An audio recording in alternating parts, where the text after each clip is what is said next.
Hi, welcome to Sunlight on Suffield. I'm your host, Annie Hornish, and my co-host here is Betsy McCourt. So today's show, we're thrilled to have a Suffield native, Leo Smith, who's going to be discussing the importance of dark skies. He's got a very impressive resume. He was on the Roadway Lighting Committee within the Illuminating Engineering Society. He's a voting member of that committee from 2006 to 2019, and served as a member of the both its standard practice and residential street lighting subcommittees. He was also a member of Dark Sky International. He's been on the board of directors of that group from 2004 to 2016 and served for 18 years as its Northeast Regional Director for New England, New York, and New Jersey. He chaired the IDA Public Policy Committee and is chair of the Connecticut chapter of Dark Sky International. The Model Lighting Ordinance Task Force was developed over a 7-year period as a joint project between Dark Sky and the Illuminating Engineering Society. Leo was one of 8 individuals selected for the task force to develop a set of national recommended practices for outdoor lighting. He's also the co-founder of the Coalition to Reduce Light Pollution in Connecticut in 2024, along with Lights Out Connecticut.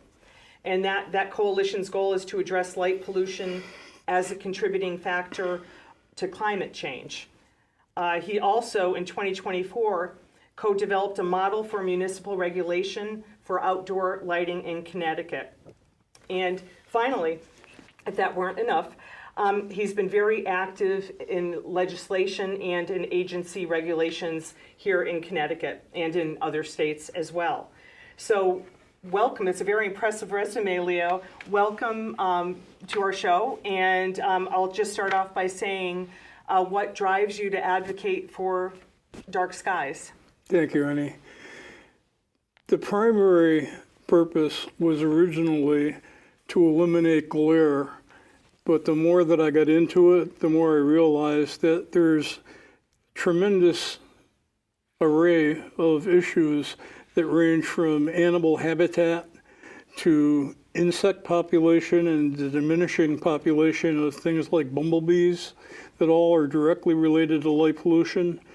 The American Medical Association has taken a look at light pollution and has come out with 2 research papers to advocate for less light pollution because your melatonin levels are affected by light at night, and the less melatonin you have, the less you sleep well, and that affects your health. So there really is an array of different reasons that light pollution needs to be controlled. Interesting. Yeah, Leo, so I have a question for you. How do you advocate for something like dark skies? It's a pretty broad spectrum where you have municipal regulations, things like zoning and planning regulations that are adopted by the municipality. And that document that we produced back in 2004 was a model for zoning regulations here in Connecticut. One of the things that we did back in 2004 was we worked with the state building officials to have a light pollution control amendment adopted as part of the state building code in Connecticut. And it requires that for all commercial applications, any light that's over 2,600 lumens has to be fully shielded. So going from that, we have had 4 state statutes in addition to that all are directed at minimizing light pollution. The first one was 2001, where streetlights before that had a drop lens where the light would hit the lens and refract up into the sky. The law now required that they all have flat glass lenses where the light shines straight down and doesn't shine up. In 2004, the building code went into effect. 2006, there was a state statute that required all state facilities to have fully shielded lighting and to do what they can to minimize light pollution. And then in 2023, with Lights Out, they adopted a bird migration act that said that for all state facilities, all non-essential lights from 11 o'clock until 6 in the morning had to be turned off. Oh, wow. Yeah, very interesting. Were there any specific legislators who championed your cause, or was it a bipartisan effort, or? It was bipartisan. As a matter of fact, Ruth Farback was our representative for Suffield at the time. I met with her, and her concern, this was when the streetlight law went into effect, she wanted to make sure that if we enacted this, it wasn't going to cost any money. And I was able to produce the documentation to show that the streetlight companies charge the same amount of money, whether it's a drop lens or a flat lens, it's the same price. And once she saw that, she went to bat for this big time, to the point that in the Republican caucus, they were voicing some concern at the Democrat sponsor, and she stood up and said, this is not a Democrat-Republican issue. This is for all of us. That's And great. with that, they said, okay, and Yeah. it passed unanimously. Fabulous. Yeah, That's fabulous. How many years did it take you to pass that? one. 1 year. That's very impressive. That in is Connecticut. impressive, very impressive. Yeah, wow. Yeah. Yeah, I heard a lot of nice things about her when she served for the district. Very impressive. So what's the major pushback against dark skies? Or would you like to talk about the advantages of dark skies first? Well, the advantages are that you conserve a tremendous amount of energy if you only put the light where you need it. When you take a light and turn it up on its side like that to try and light that area way over there, you waste a lot of light, because that light goes into the trees, into the forest, up into the sky, and onto properties that really don't need illumination. So energy conservation is becoming a big deal because of the data centers that are really eating up energy in a big way. And there's other issues with things like street lighting, where when you have a road that's not well traveled at all after, say, 8 o'clock, 9 o'clock at night, the sidewalks roll up, do you really need those lights on full all night long until 5 and 6 in the morning? Or could you minimize that amount of light, or even turn it off? And there is a rate now in place for street lights that turn off at midnight. So getting those lights when you need them, where you need them, is fine, but why leave them on all night long when you really don't need them? Yeah, True. that's a good point. So you've said there's benefits for human beings with melatonin and sleeping cycles. It throws. So does any amount of light, like how long do you have to be in a white light situation? It's not something that if you're exposed to light for 10 or 15 seconds that there's a problem, no. But when you are in a situation where maybe those street lights are shining into your bedroom window, you can get light blocking curtains, but people who may be economically not positioned well for those curtains are in a situation where every night, all night long, that light shines through the window, and it doesn't take much to trigger the problem. So the issue is to try and eliminate the light when you don't need it. Now, the color of the light matters as well, correct? Color matters a lot. Back in the 1980s and even before, we had high-pressure sodium streetlights, and light is measured in color by Kelvin temperature, and they call it the correlated color temperature, or CCT. And the high-pressure sodium was 2200 Kelvin, and that was the light that you looked at, and you saw it like a yellow-orange, right? Yeah. When LEDs came along, they started out at 6,000 Kelvin, which was way higher and had a lot more blue wavelength light. The problem with the blue wavelength light is that it is much, much shorter and has a higher propensity to hit an air particulate and come back down as light pollution. So as a result of that and the fact they look kind of garish, most of the manufacturers today offer 3,000 and 2,700 Kelvin lighting from LEDs. Wow. I know we talked about benefits. I guess I want to ask, what's some of the pushback? Primarily, there's an inertia. If you've already got the light, you have to change it, right? If it's a bad light. And so there's some resistance there. Another has to do with fear of darkness. There's just, all of us are familiar with somebody that was afraid of the dark when they were a little kid. And my feeling is that as they grow up, that fear of darkness is still there. And it may be not rational, but it doesn't matter because it's real. And so overcoming that fear of darkness is a major obstacle, where people think the more light they have, the safer they are, but it's not true.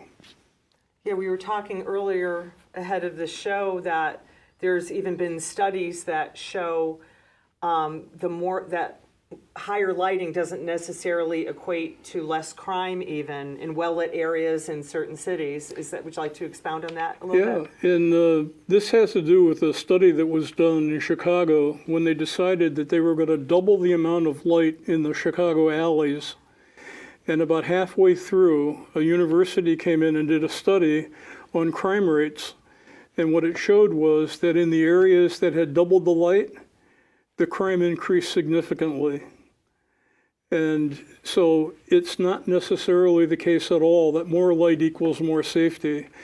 And as a matter of fact, you can actually get into situations where lighting sort of blinds you and you really can't see that well what's out there, the same as someone shining a flashlight in your eye. Right. Or when that high beam comes at you coming in the other direction. Yeah, and I've noticed that with a lot of the new cars, they have the bright white blinding Headlights. LED lights, which seem to be a little harsh. I miss the old yellow lights in the past that used to be more common. They will have technology. They have it today in Europe, and it's coming here, where they have what's called adaptive headlights. And what they are basically is that they'll go up like this for high, and they can sense with a camera the car light coming in the other direction, at which time the light goes back down without you having to switch between high and low.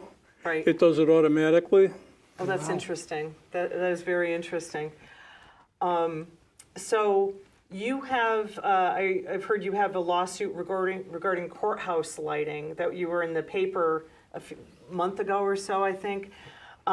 If you're at liberty to discuss that, would you care to share details on that? The law in question was enacted in 2006, and it required that all state facilities minimize light pollution, light trespass, glare, and maximize energy conservation with their outdoor lighting. And quite frankly, most state agencies really never paid attention to it. And back in 2023, I wrote a letter to Laura Giovino, who's the facilities director for the court system statewide, and pointed out the fact that there were problems with their lighting. I never heard anything back. I wrote to the Chief Justice. I never heard anything back. And I finally sent an email to the Chief Court Administrator, Elizabeth Bizzuto, and I pointed out that they really needed to pay attention to this, and they didn't have the option of deciding which laws to obey and which ones to ignore. And I never heard anything back from her. But interestingly enough, 9 days after my email, she put out a directive saying that all the lights at all the court facilities were essential and didn't have to be turned off at 11 o'clock.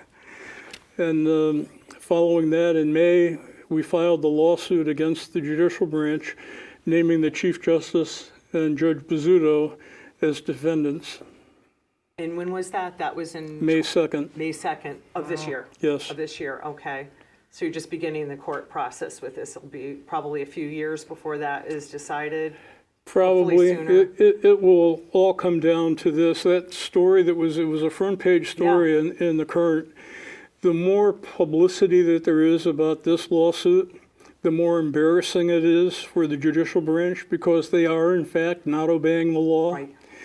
And it's not a good look for them. No. And so my feeling is that at one point in time, they probably will come to the table to say, what can we do to make this go away?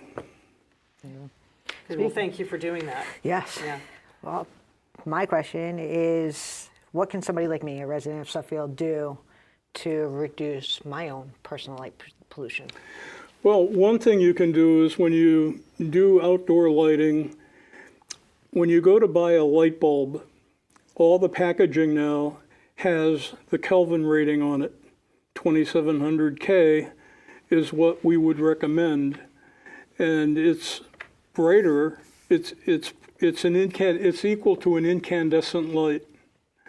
So 2700 Kelvin is not like way out there and just unusual. It's definitely something that we're all used to using when we used incandescent lights.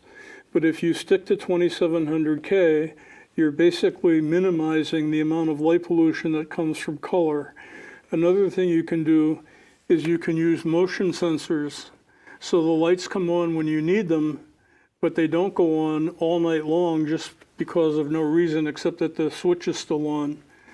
So the other thing that we mentioned earlier in our conversation was the fact that motion sensor lighting will provide the maximum amount of security, because if there were someone unwelcome that came onto your property and the light tripped and came on, that person is not going to stick around. They don't know if their photograph was taken by a camera. They have no idea. So if you have motion sensor lighting, it will provide you with the maximum amount of security and the minimum amount of light pollution.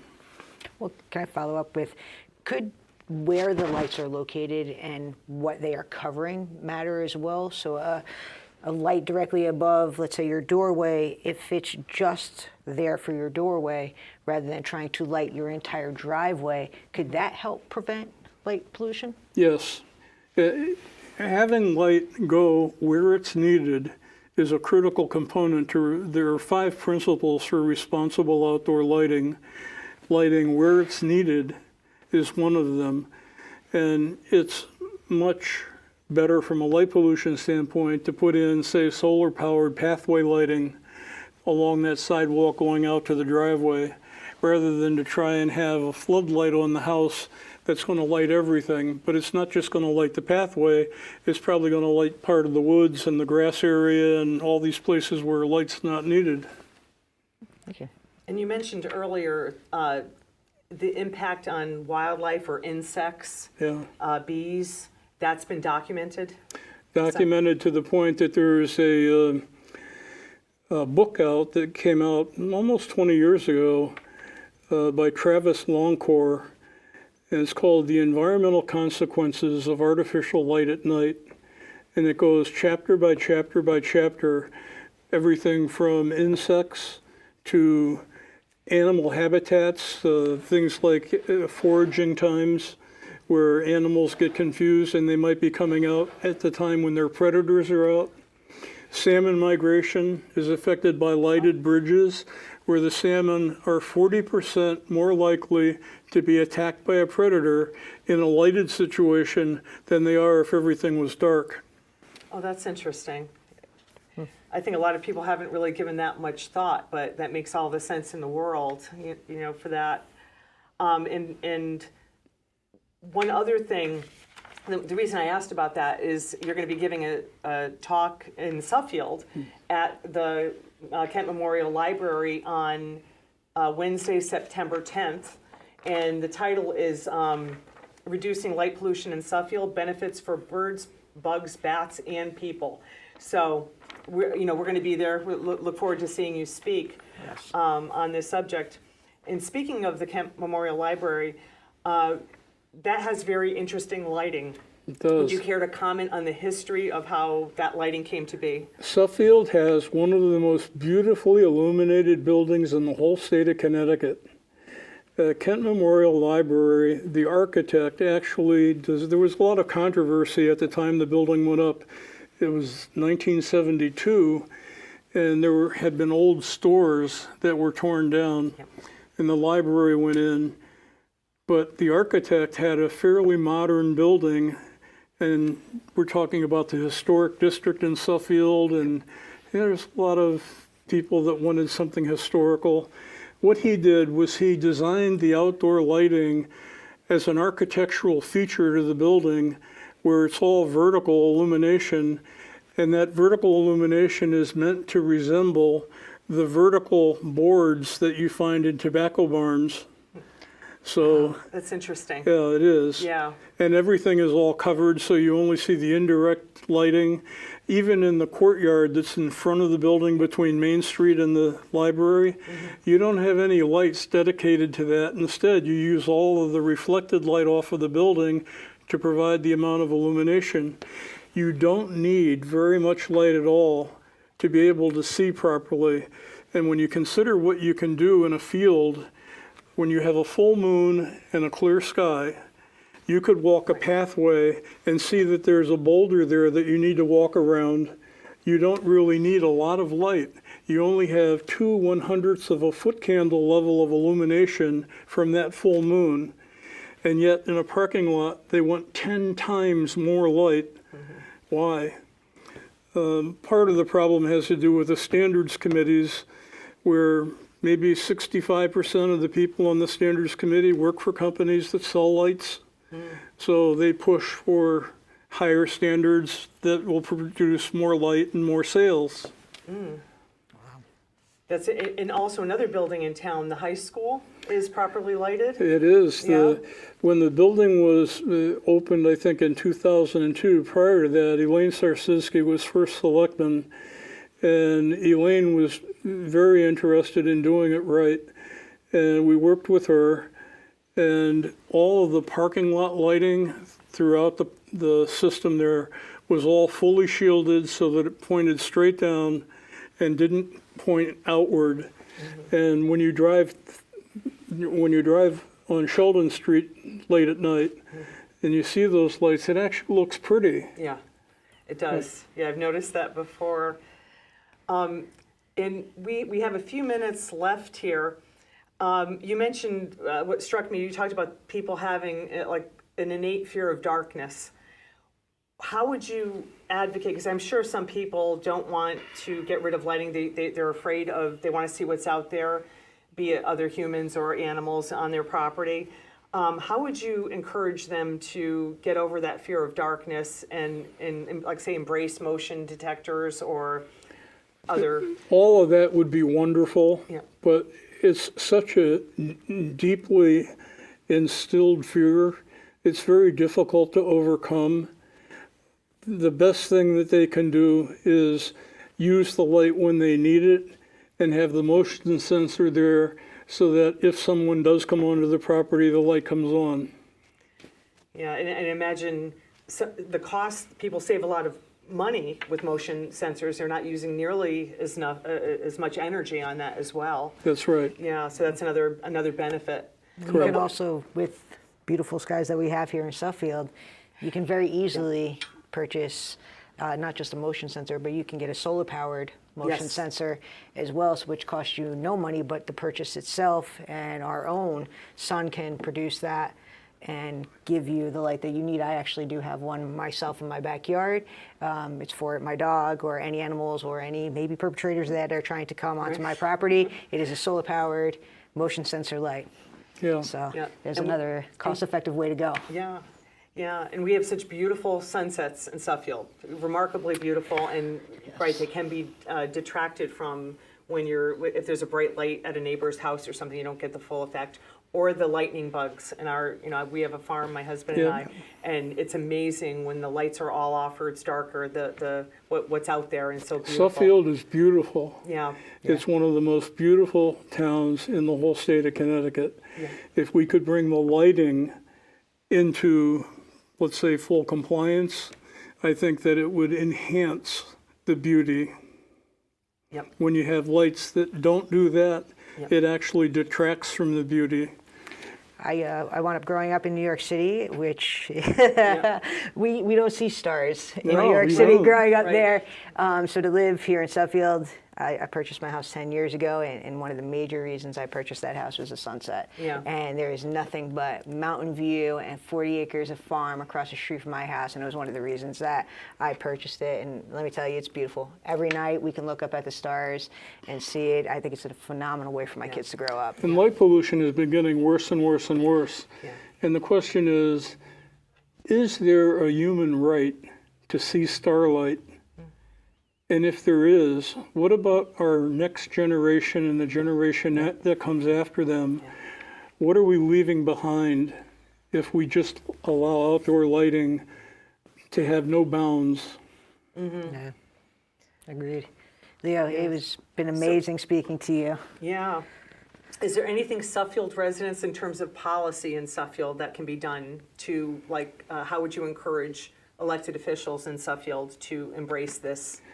The biggest thing dark that can be skies. done, we have a good set of regulations to get the Planning and Zoning Commission and the town planner to pay close attention to development proposals for outdoor lighting as aspects to it, to make sure that they are compliant before they give the stamp of approval is critical. It's extremely difficult to get them to correct a problem that's already occurred.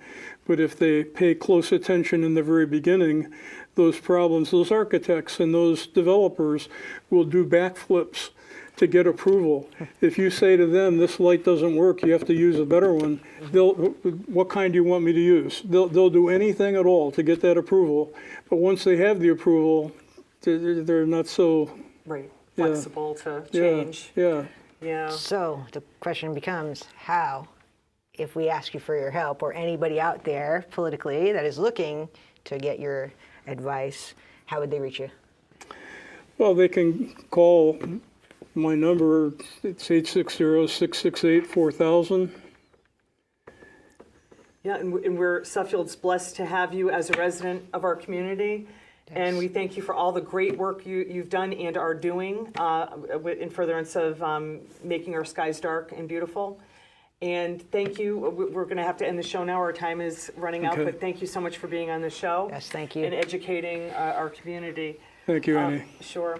So thanks for watching Sunlight on Suffield again, and have a great evening.